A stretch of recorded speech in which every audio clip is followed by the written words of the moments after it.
ఈ రేవంత్ రెడ్డి పాలన పిచ్చోడి చేతిలో రాయి లెక్క అయిపోయింది. పిచ్చోడి చేతిలో రాయి లెక్క అయిపోయింది. ఎటు సిరుతాడో తెలియదుగా. ఆ రాయి ఎవల మీద పడుతుందో ఎటు సిరుతాడో తెలియకుండా అయిపోయింది రేవంత్ రెడ్డి పాలన. ఆనాడు కేసీఆర్ గారు హైదరాబాద్కు దగ్గరగా కాలుష్యం లేకుండా జీరో ఎఫ్లుయెన్స్తో అక్కడ ఫార్మాసిటీ పెట్టడానికి 15,000 ఎకరాల జాగా తయారు చేసి పెట్టిండు. ఆడ పెట్టబోయే ఫార్మాసిటీ దానికి అన్ని అనుమతులు వచ్చినాయి. ఎన్విరాన్మెంట్ క్లియరెన్స్ ఢిల్లీకేలు వచ్చింది. అటవీ అనుమతులు వచ్చినాయి. దానికి భూసేకరణ అయిపోయింది. రోడ్లు వేసిండ్రు. మొత్తం తయారున్నది. వంట వండి పెట్టిండ్రు. వడ్డిచ్చుడే ఉన్నదాడ. కానీ రేవంత్ రెడ్డి గారు ఏం చేస్తుండంటే ఇప్పుడు అక్కడ రియల్ ఎస్టేట్ బేరం చేస్తాడట. బ్రోకర్ అవుతాడట. రియల్ ఎస్టేట్ బ్రోకర్ అవుతాడట రేవంత్ రెడ్డి. ఈయన రియల్ ఎస్టేట్ బేరం చేస్తాడట. ప్లాట్లు అమ్ముతాడట. ముఖ్యమంత్రి బేరం చేస్తాడా? ప్రజల్ని చూసుకుంటాడా? నువ్వేమన్నా రియల్ ఎస్టేట్ బ్రోకర్వా? ఈ రాష్ట్రానికి ముఖ్యమంత్రివా నువ్వు? అక్కడ ఏమంటాడు? ఫోర్త్ సిటీ కడతాడట. ఫోర్త్ సిటీ అని ఊదరగొడుతుండు. మొన్న హైకోర్టు అడిగింది, ఏమైనా ఫార్మాసిటీ ఉన్నట్టా లేనట్టా అని హైకోర్టు అడిగింది. ఆడ మళ్ళీ ఏమైనా కింది మీద అవుతుందేమో అని ఉన్నట్టే అని హైకోర్టు కాగితం రాసిచ్చిండు. కానీ ఎన్ని ఎకరాల్లో ఉన్నట్టో చెప్తలేడు. ఆయన ఉపాయం ఏంది? ఆడేదో చిన్నగా 3-4 వేల ఎకరాలల్లో ఫార్మాసిటీ పెట్టి మిగతా 10,000 ఎకరాలల్లో రియల్ ఎస్టేట్ బేరం చేస్తాడట. ప్లాట్లు కొట్టి అమ్ముతాడట. ఆయన మనుషులకు ఆయన అనుయాయులకు ఆ 10,000 ఎకరాలు కట్టబెట్టి ఆ దాన్ని తెచ్చి మన ఊరి మీద ఎత్తుండు. ఇప్పుడు మన నేల్కల్ మండలం మీద ఎత్తుండు. ఆడపోయి కొడంగల్లో వేస్తున్నాడు. నేను అంటున్నా, ఎందుకు ఈ రైతుల ఉసురు పోసుకుంటున్నావు? నేను ఇప్పుడే పొలాలకు పోయి చూసి వచ్చిన. ఆ లక్ష్మిది ఇంకెవరిదో కొంతమంది పొలాలు చూసిన. శరణమ్మది, లక్ష్మిది, లలితమ్మది పోయాడు. తిరిగి చూసిన. ఎంత మంచి పంట! బంగారముల పుదీనా ఉన్నది. పత్తికైతే ఒక్కొక్క చెట్టుకు 30-40 కాయలు ఉన్నాయి. కంది చూస్తే బ్రహ్మాండంగా కంది పెరిగింది. ఏ పంట చూసినా బంగారములు ఉన్నది. శరణమ్మ మాట్లాడి 2 ఎకరాల భూమి ఉన్నది. ఏడాదికి 2-3 లక్షలు సంపాదిస్తాము అన్నది. ఏడాదికి 2-3 లక్షలు సంపాదించే భూమిని ఈయన కంపెనీలు పెడతారట. ఏమైనా పొరంబోక్ భూములు లేవా? పనికిరాని భూములు లేవా? పంట పండని భూములు లేవా? ఇంత బంగారమో పంట పండేటువంటి ఈ భూముల మీద ఎందుకు పడ్డావు అని నేను అడుగుతా ఉన్నా. పోయి పెట్టు ఫార్మాసిటీ. ఆడ ఉంది కదా ఆల్రెడీ 15,000 ఎకరాల భూసేకరణ చేసింది. ఆ రోజేమో భూములు వాపస్ ఇస్తాను. భూములు వాపస్ అన్నయ్యి లేదు, అనుమతి వచ్చింది. అక్కడనే ఫార్మాసిటీ అన్నా పెట్టు. మా వాళ్ళ మీద ఎందుకు పడ్డావు? ఇప్పుడు ఏమైంది? పిచ్చోని చేతిలో రాయి లెక్క రాయి మన మీద పడ్డది. ఆ భూములనేమో రియల్ ఎస్టేట్ బేరం చేస్తారట. మన ఊరు భూములు గుంజుకొని ఇక్కడ కంపెనీలు పెడతాడట. అంటే నిన్ను ముఖ్యమంత్రి చేసింది రియల్ ఎస్టేట్ బేరం చేయడానికా, రైతుల్ని కాపాడడానికా? నువ్వు దేనికోసమైనా ముఖ్యమంత్రిగా ఈ రైతుల ఉసురు పోసుకుంటావు. ఆడ పొదుగాలు వేస్తే మూసీ సుందరీకరణ అని పెట్టిండు. మూసీ సుందరీకరణ అంటుండు. ఆడనేమో ఇల్లు గులగొట్టే పని పెట్టిండు. ఏదో మూసీని ఉద్ధరిస్తా అని ఆడ ఇల్లు గులగొట్టే పనేమో మూసీలో పెట్టిండు. ఈడ మన ఊర్లోనేమో భూములు కొల్లగొట్టే పని ఈడ పెట్టిండు. ఏందా ఇందిరమ్మ పాలన అంటే? ఇందిరమ్మ పాలన అంటే పేదోళ్ళ ఇండ్లు గులగొట్టుడు, పేదోళ్ళ భూములు కొల్లగొట్టుడేనా అని నేను అడుగుతా ఉన్నా రేవంత్ రెడ్డిని.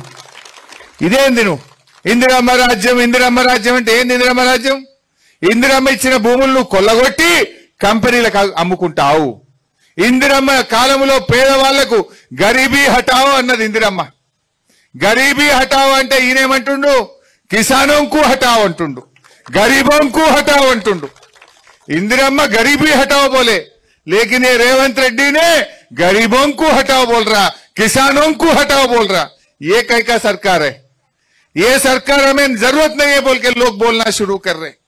మాకొద్దు ఈ పాలన అంటున్నారు ఇలా ప్రజలు. ఏమన్నది శరణమ్మ? రైతు బంధు పడ్డదంటే పల్లె ఇంకెక్కడ ఇచ్చిండు అని ఈ అమ్మక్క కూడా అన్నది. ఇవాళ ఇక్కడ ప్రజలు 2 నెలల నుంచి అన్నం తింటలేం, అన్నం పైన పట్టలేదు, కళ్ళల్లో నీళ్లు వస్తున్నాయి, గుండెపోటు వస్తుందేమో అని భయం అవుతుంది, కళ్ళు తెరవాలంటే నిద్ర లేచే వరకు ఏమైతామో అని చెప్పి భయపడుతున్నాము అని అంటున్నారు. ఇవాళ రేవంత్ రెడ్డి ఈడేదో గవర్నమెంట్ భూములు వచ్చి ఉన్నాయని వచ్చినా అంటున్నావు. మరి నువ్వు ఆ రోజు ఏం చెప్పినావు వరంగల్ డిక్లరేషన్ లా? వరంగల్ ఏం చెప్పినప్పుడు ఓట్ల ముంగట మేము వస్తే గవర్నమెంట్ భూములన్నీ పట్టాలు ఇస్తా అన్నాడు. ఇప్పుడు పట్టాలు ఇస్తా అన్నాడు, గుంజుకుంటున్నాడు. ఇప్పుడు అంటే ఓడ దాటేదాకా ఓడమల్లప్ప, ఓడ దాటాక బోడమల్లప్ప.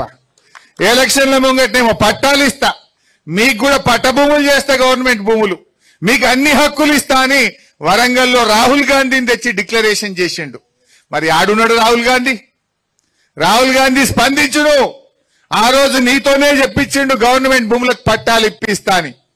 నిన్ను నమ్మి ఓట్లేస్తే పట్టాలిచ్చుడు దేవుడు ఎరుగు, ఉన్న భూమి గుంజుకుంటున్నాడు. ఉన్న గోసి గుంజుకునే కాడికి తెచ్చాడు రేవంత్ రెడ్డి. మరి రేవంత్ రెడ్డికి మొట్టికాయలు వేస్తావా? రేవంత్ రెడ్డికి బుద్ధి చెప్తావా? సర్ది చెప్తావా? చెప్పు గాని మా పేదోళ్ళ భూముల తెరువు రావద్దు అని చెప్పి నేను ఈరోజు రాహుల్ గాంధీ గారిని డిమాండ్ చేస్తా ఉన్నా. యాన్నో ఢిల్లీలో కూర్చుండు కాదు రాహుల్ గాంధీ. ఓట్లప్పుడేమో గల్లీ గల్లీ తిరిగినావు, గద్దెనెక్కినాక ఢిల్లీలో పడ్డావు. రైతు బంధు వచ్చిందా చెల్లె? వచ్చినాదే రైతు బంధు ఎవరికన్నా ఊళ్ళే? కేసీఆర్ ఉండగా టైం మీద వస్తుండేనా లేదా? ఇప్పుడు వానకాలం ఇక దసరా పండుగ బతుకమ్మ పండుగ వచ్చింది కానీ ఇంకా రైతు బంధు వాళ్ళే.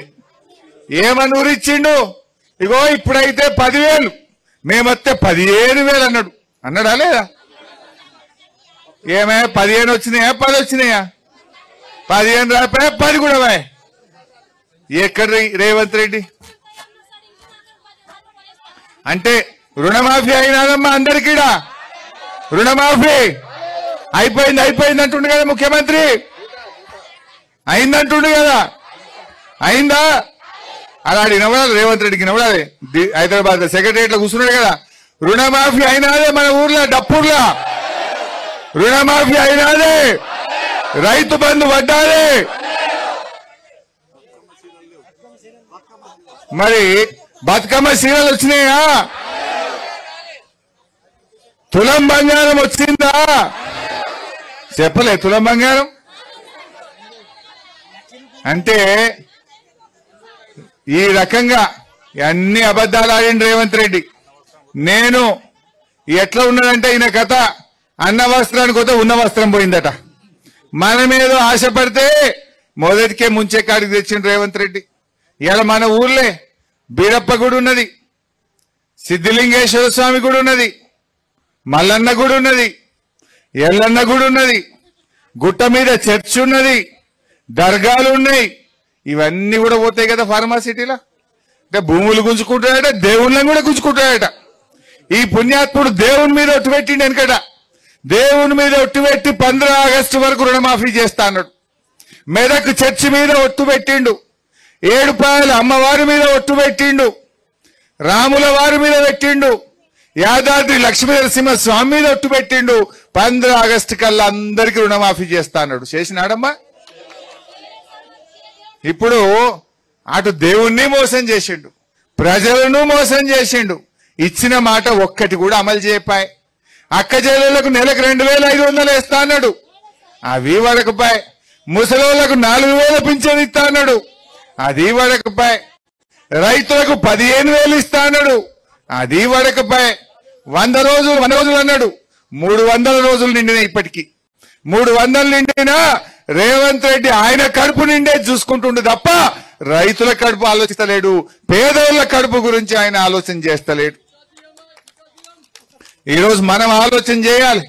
నేను మీ అందరికి మనవి చేసేది ఒక్కటే, రేవంత్ రెడ్డి ఎట్టి పరిస్థితుల్లో మా డప్పూర్లో గాని, మా మాగిల గాని, వడ్డీలో గాని ఈ 2,000 ఎకరాలు గుంజుకుంటే బీఆర్ఎస్ పార్టీ చూస్తూ ఊరుకోదు.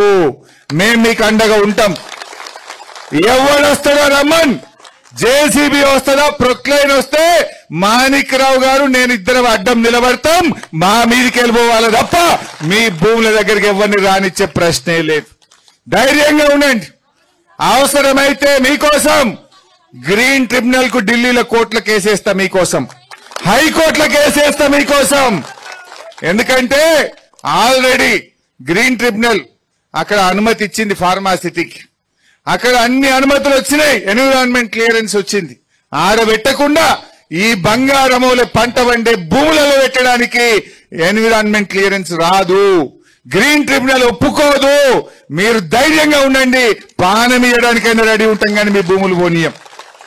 ఈ లంగాలు ఉంటారు, కొంతమంది బయలుదేరుతారు లోపల మన దాంట్లో సాటుకు తీసుకుపోయి ఇద్దరు ముగ్గురుతో సంతకాలు పెట్టించే కథలు చేస్తారు. జర జాగ్రత్త, ఒక్క మాట మీద ఉండండి. ఎవడొస్తాడో చూస్తా, ఎట్లొస్తాడో నేను చూసుకుంటా, నేనుంటాను మీకు అండగా నిలబడతా. మీరు మాత్రం ధైర్యం కూడా. ఏమొస్తాయి 15 లక్షలకు చెల్లె? ఏమన్నా వస్తాయా? ఇంత ఖర్చు అయిపోతుంది, ఇంత రోడ్డు మీద పడతాం. అమ్మగోళ్ళు అటు ఇటుని ఖర్చు పెడితే రేపు ఆగమవుతారు. ఇలా ఆడపిల్లలు అక్క చెల్లెళ్ళు కష్టపడి ఆ భూముల బంగారం వాళ్ళ పంట తీసి పెళ్లిళ్ళు చేసిండ్రు, పిల్లల్ని చదివించిండ్రు. ఇవాళ ఎంతో కష్టపడి చేసిండ్రు. నిజంగా మీ ఊరు డప్పూర్ ఎంత ఫేమస్.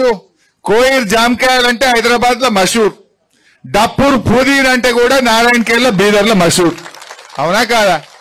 కోయిర్ జామకాయలు అంటే హైదరాబాద్ దాకా పోతుండే, డప్పూర్ పుదీనా బోయిన్పల్లి మార్కెట్ దాకా పోతుంది. పోదా?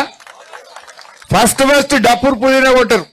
బోయిన్పల్లి మార్కెట్ లో చాలా పుదీనాలు వస్తాయి. డప్పూర్ పుదీనాకు ఫుల్ గిరాకు ఉంటది, వాసన మంచిగా ఉంటది, మందులు తక్కువ ఉంటాయి. ఇది మషూర్ ఉంటది, మంచి పేరున్నది డప్పూర్ పుదీనా. గింత మంచి పంట వండే గీ డప్పూర్ మీద పిచ్చోని చేతిలో రాయి పడ్డట్టు మన మీద ఒకటి ఎత్తేసిండు. ఈయనకు మనం బుద్ధి చెప్పాలి. మీరేం భయపడకండి, మేముంటాం. ఎందుకంటే ఈరోజు అడుగుతున్న రేవంత్ రెడ్డి గారు, ఆడ 15,000 ఎకరాలు ఉన్నది కదా, నువ్వు మొన్న హైకోర్టుకు చెప్పినావు కదా, ఈయన్నే పెడతా ఫార్మాసిటీ అని చెప్పినావు కదా, మరి ఆడబెట్టినాక మళ్ళా మా డప్పూర్ భూములు నీకు ఎందుకు అని నేను అడుగుతా ఉన్నా. ఆడ పెడతాను, నువ్వు హైకోర్టుకు మొన్ననే కాగితం రాసిచ్చినావు. నువ్వు హుషారు చేయకు. ఆడ 15,000 5,000 ఫార్మాసిటీ పెడతా, 10,000 బ్రోకర్ పని చేస్తా, రియల్ ఎస్టేట్ వ్యాపారం చేస్తా, భూములు అమ్ముకొని సంపాదిస్తా అనే పని చేస్తే మేము ఊకోం. ఎట్టి పరిస్థితుల్లో ఫార్మాసిటీయే పెట్టాలి, లేకపోతే ఆడ కూడా రైతులకు భూములు వాపసి. ఇక్కడ కూడా రైతుల తెరువు రాకు, మా రైతుల భూములు రైతులకే ఉండాలి. ఇది బంగారముల పంట వండే భూములు. కొన్ని జాగాలు ఉన్నాయి, రాళ్ళు రప్పలు పంటలు వండని భూములు ఉంటాయి, గుట్టలు ఉంటాయి. గటమోగానే పోయి పెట్టు. గీడేం పెట్టాలి? ఈడేం తప్పు చేసిండ్రు? ఇందిరమ్మ రాజ్యం అంటే భూములు గుంజుకోవడమా? ఈడేదో గరీబోళ్ళ భూములున్నాయి, పేదోళ్ళ భూములున్నాయి, అసైన్డ్ భూములు ఉన్నాయని ఇటుపోకాన మోపైనవు. అయినా ఇంకోటంట, మూసీని శుద్ధి చేస్తా, మూసీని మంచిగా చేస్తా అంటావు. మరి మా మంజీరాన్ని ఖరాబ్ చేస్తావా? ఏమైతుంది? నువ్వు మూసీని మంచిగా చేస్తా, గోదావరి నీళ్ళు తెస్తాను, మంచిదే వద్దంటున్నామా మేము? కానీ మా మంజీరా ఏం పాపం చేసింది? ఇప్పుడు ఈడ ఫార్మా కంపెనీ పెట్టిండ్రు అనుకో, ఈ చుట్టుపక్కల ఎన్ని వాగులు ఉన్నాయమ్మా? చిన్న వాగులు, 4 నక్క వాగు ఉన్నట్టుంది. తర్వాత అమ్మా చాకలి వాగు ఉన్నది, కోట వాగు ఉన్నది, నాల్కల్ వాగు ఉన్నది. ఈ 4 వాగులకెళ్ళి పోయి కిందికి పోయి ఎండ్ల కలుస్తాయి, శనగపల్లి ప్రాజెక్టులో పడతాయి. శనగపల్లి ప్రాజెక్టుకి వెళ్ళి ఆ పెద్ద వాగులకెళ్ళి మంజీరాలో పడతాయి. మంజీరాలో పడితే ఏమైతుంది? మంజీరా మొత్తం కలుషితమవుతుందా కాదా? మంజీరా నీళ్ళు ఎవరు తాగుతారు? మెదక్ జిల్లా ప్రజలు తాగుతారు, హైదరాబాద్ ప్రజలు తాగుతారు. అంటే హైదరాబాద్ ప్రజలకు విషయం తాగిపిస్తావా? హైదరాబాద్ ప్రజలకు కాలుష్యం ఇస్తావా? మెదక్ జిల్లా ప్రజలు ఆ కాలుష్యపు నీళ్లు, ఆ ఫ్యాక్టరీల నీళ్లు తాగాలనా? ఈడ ఫ్యాక్టరీలు పెడితే వాలెటున్నది? ఆ వాగులన్నీ కూడా శనగపల్లి ప్రాజెక్టుకి వెళ్ళి పెద్ద వాగులకి వెళ్ళి మంజీరాల పడితే ఈ కాలుష్యం అంతా మంజీరాల పడి మొత్తం నీళ్లు కాలుష్యం కావా? మంజీరా నీళ్ళు అంటే హైదరాబాద్ లో ఏమందరు? ఎవరైనా హైదరాబాద్ కొన్ని రోజులు పోయింది అనుకో, ఏడాది పోయి మళ్ళీ ఊరికి వచ్చింది అనుకో, అదే వీడికి మంజీరా నీళ్లు బాగా పడ్డాయిరా, తెల్లగా అయింది అంటారు. వీడు మంచిగా అయింది అందరు అనపోదురా, నీళ్లు బాగా పడ్డాయిరా వీడికి మంజీరా నీళ్ళు అందరు. అంటే పాలోస్ అంటే నీళ్ళు అవి. మంజీరా నీళ్ళు అంటే పాల లాంటి నీళ్ళు అవి. అందులో విషం కలుపుతాడట ఇప్పుడు రేవంత్ రెడ్డి. పాల లాంటి మంజీరా నీళ్లలో ఈడ ఫార్మాసిటీ పెట్టి ఆ విషపు చుక్కలు మంజీరాల కలుపుతావా రేవంత్ రెడ్డి అని నేను అడుగుతా ఉన్నా. ఇది అన్యాయం కాదా? ఒకవైపేమో మూసీ శుద్ధి చేస్తా అంటావు, మూసీలో గోదావరి నీళ్లు కలుపుతా అంటావు, కలుపు. కానీ మరి మా మంజీరా ఏం పాపం చేసింది? ఈ మంజీరాలో ఈ ఫార్మాసిటీ పెట్టి ఈ విషపు చుక్కలు ఎందుకు వేస్తున్నావు రేవంత్ రెడ్డి గారు అని నేను అడగదలుచుకున్నా. ఇది అన్యాయం కాదమ్మా? అందువల్ల ఎట్టి పరిస్థితుల్లో అవసరమైతే మీరంతా పేదవాళ్ళు, మీకోసం బీఆర్ఎస్ పార్టీ హైకోర్టుకు పోతుంది, ఢిల్లీలో గ్రీన్ ట్రిబ్యునల్లో కేసేస్తుంది, మీ భూములు కాపాడుతుంది. మీరు ధైర్యంగా ఉండండి అని మనవి చేస్తా ఉన్నా. నేను ఇందాక చెప్పినట్టు కొందరు దొంగలు వచ్చి చీకట్ల సంతకాలు పెట్టించుకుంటారు, ఆశ చూపిస్తారు, దయచేసి మోసపోకండి. భూమి పోతే భూమి రాదు. ఈ బంగారం లాంటి భూములలో కాదు ఫ్యాక్టరీలు పెట్టాల్సింది. రాళ్ళు రప్పలు గుట్టల పొన్న పెట్టుకోగాని ఈ బంగారం వసంటి భూములలో పెట్టొద్దని చెప్పి నేను మనవి చేస్తా ఉన్నా. అందువల్ల మీరు మంచిగా ఉండండి. తప్పకుండా మేము మీకోసం కొట్లాడతాం, మీకోసం మీ భూములు కాపాడతాం. అంత ఇబ్బంది వస్తే నేను మాణిక్యరావు వచ్చి మీ ఊళ్ళోనే రూమ్ చూపించి ఈయన పండుకుంటాం, ఆ జేసీబీలకు అడ్డం నిలబడతాం. ఎవరు వస్తాడో రమ్మని. మేమందరం మా చింత ప్రభాకర్ ఎమ్మెల్యే, మా క్రాంతి గారు ఓఎస్సీ కాలనీలో గలం, బీసీ కాలనీలో గలం, మనిషికో దిక్కు పంటాం. ఏ మిషన్ వస్తుందో రమ్మని అడ్డం మేము పండుకొని మిమ్మల్ని భూములు కాపాడతాం. ఎవడు వస్తాడో ఎట్లా వస్తాడో రమ్మని, వాళ్ళ సంగతి మేము చూసుకుంటాం. మీరు భయపడాల్సిన అవసరం లేదు. ధైర్యంగా ఉండండి.